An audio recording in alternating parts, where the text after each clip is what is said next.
Da separar também a cobrança de imposto riba a entrada de pensão de vejez de SVB. Zekermente que meneer e a senhora lo vai paga imposto a parte.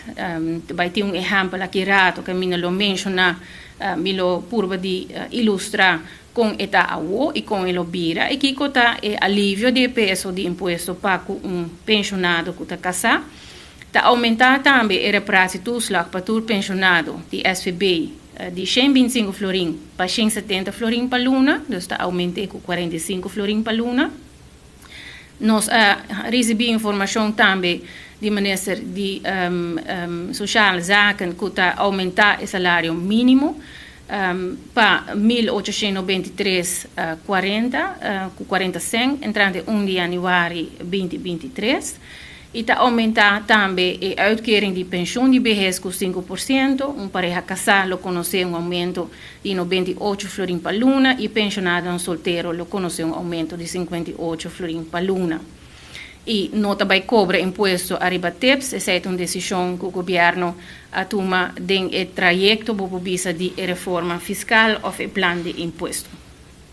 Essa aqui é um exemplo que por dar uma ilustração de base de entrada fiscal e como nós cobra para imposto arriba entrada de pensão de vejez. De caso aqui nós estamos banda links de meneer com entrada salário de emprego de 36 mil florin e tem pensão de 10.455 e na banda rechts de escrito nós temos senhora que está desfrutar somente de pensão de vejez. No momento aqui vamos acumular a entrada na junto, tá vira 56.910 florin e tá aplicar a suma livre de imposto e assim é também o imposto que o mês eu vou cobrar, tá sali na 3.365. Se nós mira cambio, a base de cambio de lei, nós estamos a senhora e a meneer sua pensão de vejez está worden, in de heffing betrokken, maar nós bisa na holandês, a parte in de heffing betrokken, is que a senhora está paga a parte arriba sua entrada de pensão e a meneer igual.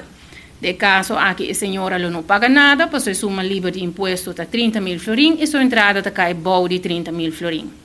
E de caso aqui a meneer sim, lo paga suma de imposto de 1.645, então se nós comparar dois exemplos, ele está suma menos de cobrança de imposto de 1.720 florin, que está adelanto grande se trata pareja casada que todos gosta de uma pensão de vejez e a maneira tem salário também de emprego.